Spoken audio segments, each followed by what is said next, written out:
nama jabaadha. Sunan ibn Muwatta qara jechuun namni suni haqiqatti ati anam wanni dura yaadeetiin jedhe waan ati narraa dhaabadha ashandaanan godhatina an taphaaf jettee ol baatee dubbatte se'ee waan sirraa akkasitti namni haasawaa jiru se'e almuhimmi anam akka walii galaatitti gorsa ka isinii kennu isin hundaayyuu nama 500 kanaaf haqiqatti waanuma haasawa hin taane tokko fulguurree yoo yaane gaariin ta'u deemaa barnoonni garagaraa hin jira barnoota garagaraa san dhageeffadha daa'imatti yoo heerumuu barbaadde abbaa feete heerumuu dandeetti sheekaroo feete heerumuu dandeetti na biraati heerumuu dandeetti kun rakkoo takka hin qabu matuwaan cinqii qabu isiillee mataa dhukkubsee isiillee isheen irraa godhataniif tokkollee hin jiru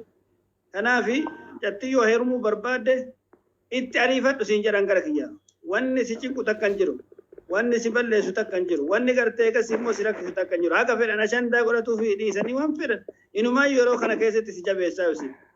ayite kanaaftuu dhugaadhaan inni duraa ka qoosaa fudhadhe amma indoo fikii keessa nagassaa jira kanaafi isheenni nama gartee gas immootu isa itti heerumuu fedhutu yookaan wanti jedhee maqaa si xureessaa jira malee waan gartee gas immootuyyuu har'aan tana inni badaa ta'e yookaan nama gartee fudhatama hin qabne ta'e akkasitti irra haasawanii miti namni si heeruma rabbii jedhee yoo jettee rakkoo hin qabu waa takka rakkoo takka Khadiijaan gaafa dura rasuula warra Qureeshaa gurguddaa hunda diddee rasuulatti heerumte alayhi salaatu wassalaam laal horoo guddaa qabdi horii guddaa qabdi gaafa sana Aishaan fuutee kagartee sireen Khadiijaadha nama hunda ofirraa hurguftee buufte gaafa dhaqanii isaan irra ta'an eegasan immoo subhaanahu wa ta'ala jala qabamtee jala teette jechuudha. Ati horii yoo qabaatte horii guddaa qabattee isaa ilmii qabu sanii yoo dhatte horiin ati qabduu fi bareenni ati qabdu hun diin isaa san hin madaalu. Atam akka sheekaroo beellaanin waan inni isa keessa jiru san laal ilmi isa keessa jiru san laal. Kanaaf ani yeroo sanii yoo taphaan jette siin jedhe yeroo san dhagaa jiran gaafa siin jala jira lakki rabbii jedhee akkas ta'a yoo jette waan rabbii jedhee hin ta'a jette san hima ta'i. Dhagitee waan rabbii jedhee hin ta'a rabbii jecha gartee kasi waan akkanaa ta'ee gajette ta'i. Maaliif rabbii jettee taate kaa haaliqaa jettee taate kaa cooraan immoo akkas jechuun hin ta'u haraam badi. Maasiyaa guddaa si keessa namni waan wayii rabbii jecha hin ta'a jedhee keessa deebi'e haraama guddaa badii guddaa dilii guddoo keessa seenee jira jechuudha. Kanaaf warri qaaqu haa qaaqu warri ashandaa godhatullee ashandaa godhatu ati waan gartee kasii immoo kaayyoo kee itti qabattee deemaa jirtu kaayyoo kee qabadhuti gara fuula duraatitti deemi. Hireen qooda rabbiiti. Hireen qooda rabbiiti. Hireen taphaa miti. Hireen abbaa fedhe rabbi nama qaba. Ati odoo rabbii jedhee sitti heeruma jetteen iyyuu waan gartee egas immoo rabbi azalitti dabarse malee ta'uu hin danda'u. Laakiin ati murteeffattee rabbi jedhee akkas jedha jette nama san inni si yaadidu malee nama wayiitu hadha bira oolee waan naan jedhe fakkeenyaaf harama kana oolee waan ajaa'ibaa wayii na hime taarika cimaa na hime nama sheekaa wayiitii mucayyoo qaari'aa bira taa'e inni gidee san qaari'aa bira taa'a.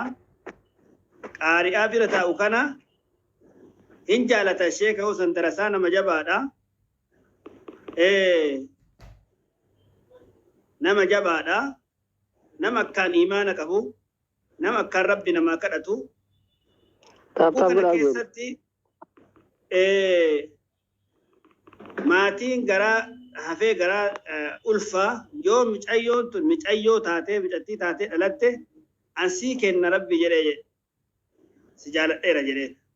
akkuma san micattiisan bicha ijoollee 10 moo 9 keessatti micattiisan takkatti gaafsan rabbi naa kenne isiisan guddisee tolchee bakka namni gahuun ga'ee itti heerumsiisee jechuudha. Taarika akkanaa dhaga'eera.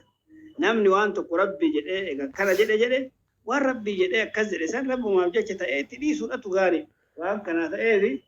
kanarraallee namni hundillee arraballee miti kun dheebiillee miti cinqaallee miti garuu yoo taheefu osoo taheefu keessaan dhumatu siifis hamilee keetiifis hin ta'aaf hin ta'uufis hamilee keetiifis waa hundaafu isaafis hamilee ishee saniitiifis keessaan nama hedduu keessan jiraatu wayii nama kana rabbi jedhee itti neeruma rabbi subhaanahu wa ta'ala jannata kee keessatti jannata ofii of naa qabuni kaddamaani diin ofii qabanii nama qalbiin isaa bittinnoofte kana qalbii isaa tana takka godha diin waliin oofannaa gandi duniyaatu xiqqoodha hoo jette nama tokkocha hedduu keessanitti nama lama nama gartee gasi hedduu keessan jiraatu nama amaanaa qabu yoo kaatee teerum wanni eebii takka hin qabu sheenni nama gartee gasi eebii qabu miti nama gartee gasi immoo namni marti jaalatu haasawaa isaan argitanii aaqila barnootatti illee nama dandeettii guddaa qabu kun wanni hamilee si dha'uuf hin jiru ati asumatti kasi himu sadi kun walillee uummanni kennallee ashantaa waan kana godhattanii isiillee waan jettee waan badaa wayitu hin jenne wama isiin gartee gasi yookaan isiin jaalattee garaa keessa dhibba jaalatte hin beektan ta'uu baatee ka isin jettanii irraa haasoftan kan osoo dhiiftanii ka du'aayii godhuuf illee haa godhuufi intala dhibbi kadhatee tokko fuudha jedhan intala Oromoo intala Arsii dhibbi kadhatee tokkochi fuudha jedhan kanaafi rakkoo takkan qabu abshirii yoo gartee gas immoo ati heerumteeyyuu hedduu sanitti rabbiin durummaa isinii fiduu danda'a. Hedduu isin walitti dabalamu kanaan durummaan horiillee durummaan imaanaallee durummaan aqiliillee kayoo dargaggummaan nama jaljalsiti namni hunduu ni beeka. Qalbii walitti si deebitu yoo jaartii gaarii argattee finna tokko argattee tiriin jette jarjarri ati qabdu sun taasgabbiin ati dhabdu sun suutaan yaanni sii galaa deema jechuudha. Ustaazila achirratti bakka namni du'aa yaa godhuu feettan ustaad dhiifama wajjin nullee kan jenne waan isin adda baafachuu qabdanii bakka du'aa namni haa godhuu feettanii namni akka dhibbatti fakkeenyaaf jettiin kun yoo dubbattee walii galanii heerumaa waa marti dhumatee akkasi du'aa gataa fakkeenyaaf namni sheekotaa fa'a namoonni kunniin gaafa dubbiin kun soba ta'e isii abaaru deebanii kan jenne lamee waan bakka isa hubachuu qabdan isin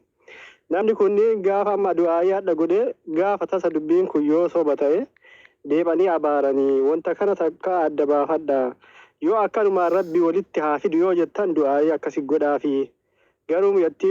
heerumaa walii galanii waa marti dhumateettanii du'aayii gootanii booda abaartanii kan jenne akkasi malee waan biraatii miti haa jaalattuu itti gammada namni hundinuu yoo jaalattee itti heerumti bakka isa ilaa akkasi adda baafachuu qabdan.